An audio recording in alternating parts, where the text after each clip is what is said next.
Alright, I haven't done a video in a long time, like, I don't know. It's been at least 7 or 8 years since I've done a knife review. And this isn't going to be a review, this is just going to be my usual, just talking about a knife. I just got in this Protech S&G operator. It's got the little tritium inset and the button, which is really cool. And to be honest, that's the main reason I bought it. I did want an auto S&G. Excuse me. That still hasn't changed. I still cough every 5 seconds. If any of you remember my old videos. But yeah, like I said, I did want a auto S&G.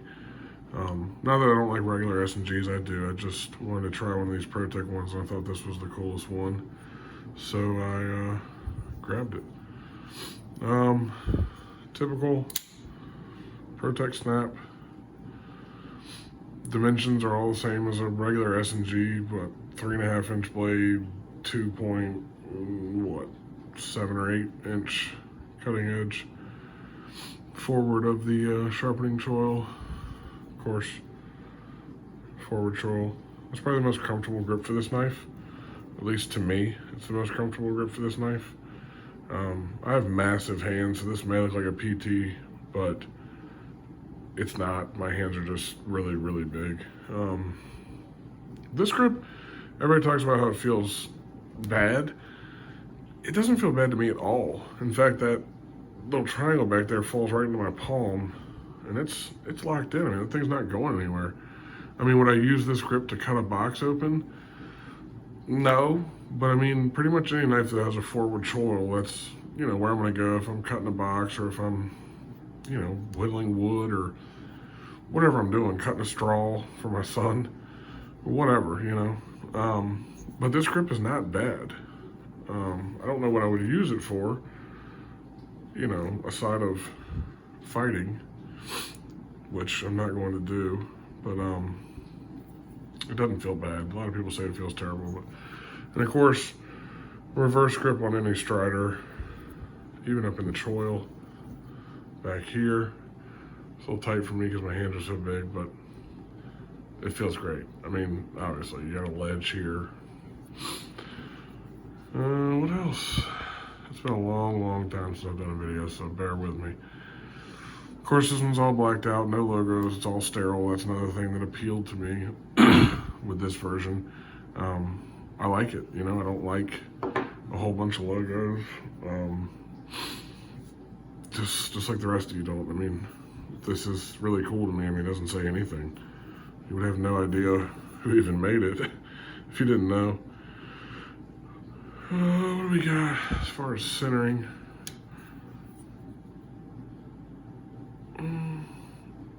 It's not bad. It's not dead perfect, but it's not bad at all either. Might actually be perfect. It's close. Again, snaps open. If you really tug on this blade, you can get a slight bit of side to side. Not much.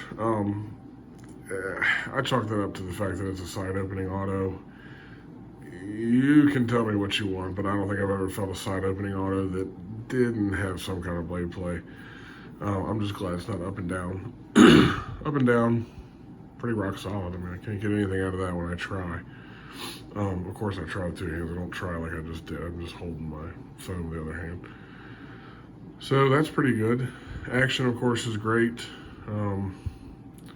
Firing button is not crazy hard to push and not crazy easy to push. I mean, it fires.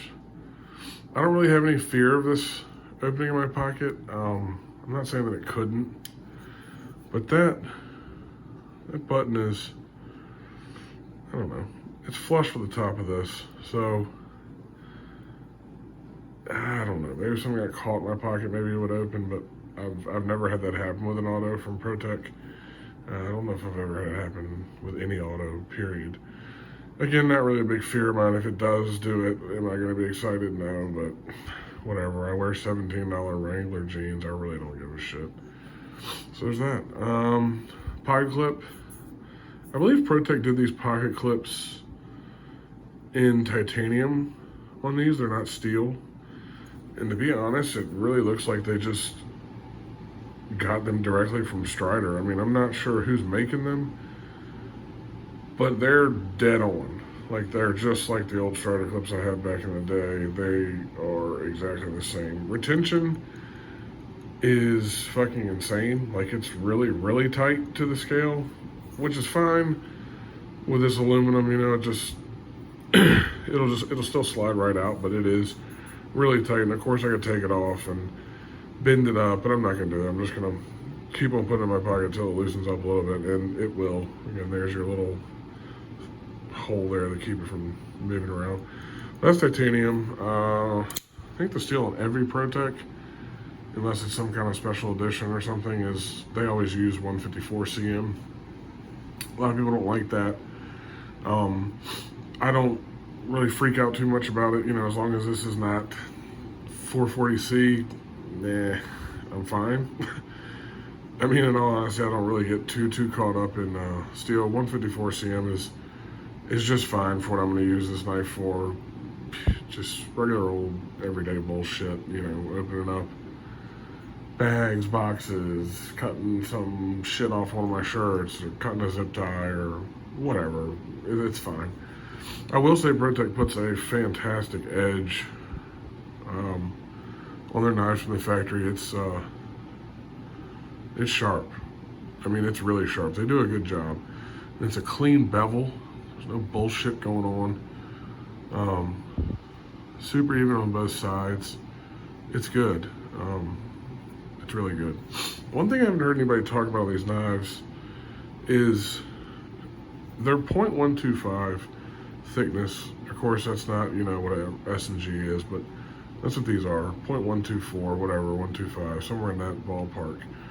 But this knife, and I haven't heard anybody else talk about this, down here by the edge, I mean, it thins out pretty good. Now, I don't have any calipers, but I've had a million knives just like the rest of you guys. I mean, this thing feels thin behind the edge. I'd be curious to know what it is, but I haven't heard anybody mention that, and that's a huge plus for me, you know, compared to a regular Strider, you know, provided it's not the 3/4 hollow grind that they do. Their stuff it's relatively thick behind the edge, and I'm not knocking it, I'm not saying anything. I like it. It cuts. But this is fantastic, and it's pretty thin behind the edge. At least it feels it. I could be wrong, but I don't know. It feels good. It's I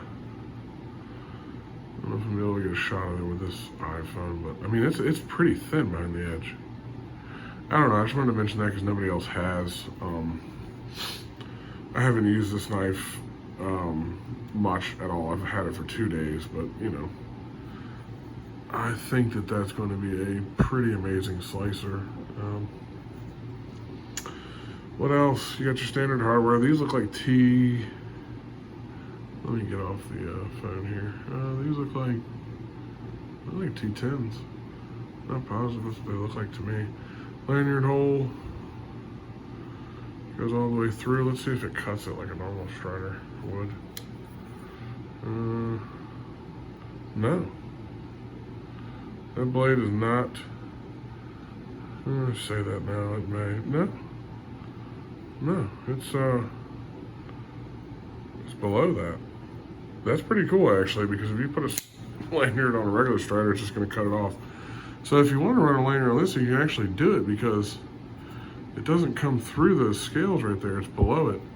So it wouldn't interfere at all. That's pretty cool. I'm trying to think of other things people haven't mentioned on this knife, because obviously Protech S&G has been, there's a ton of videos on them. Thickness behind the edge is a big one. I think that lanyard hole is a big one. I haven't heard anybody mention that at all. Of course, 2-piece sandwich design. Again, titanium clip. Protech's proprietary pivot. Blade stops. These are pretty easy to do. I do have really large hands, but these are pretty easy to do, manipulate one-handed. They're not a total bear. Again, you can always push it and fold it on your pant leg or whatever you need to, but I find myself, I don't have a whole lot of problem with it. I mean, is it wonderful like a, drop shut knife? No, but most riders aren't drop shut either. It's not bad to do all one-handed, open and close. Open, of course, it's an auto, but it's pretty cool. I like it a lot more than I thought I would. I just wanted to get on here and, say a few little bullshits. The jimping is, I don't know, I think it'd be great if you had a glove. It's a little bit much without a glove. It's not really sharp. It's just, I don't know, it grabs too much of your skin without a glove, I think. I'd prefer that be a lot finer jimping, personally. But it's not bad. It doesn't really tear your finger up. Up here, this is actually functional. It actually locks in pretty good. I don't know. It's pretty cool. It's fair to get on here and give my 2 cents on the Protech S&G. I'm holding the phone. I don't have any fancy tripod. I'm just a regular fuck. But that's my take on the operator S&G by Protech. I like it, guys. If you haven't checked these out, check one out. I mean, they make a million different ones. They got this one.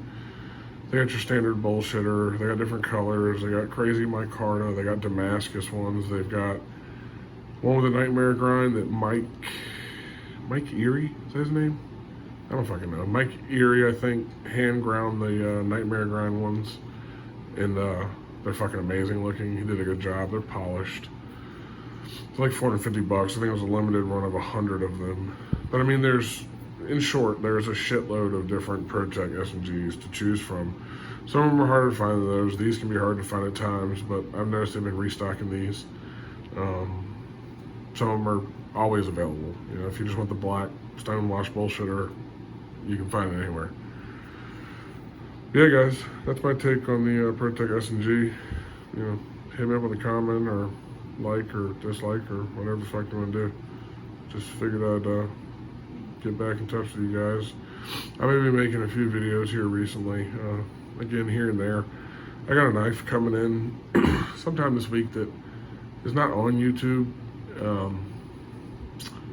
I guess up and coming maker company, I don't know what, but they're gaining some speed, and I've got one coming in, and I don't know. I figured I'd make a video on it because there's not one on YouTube on it. But all right, guys, see ya.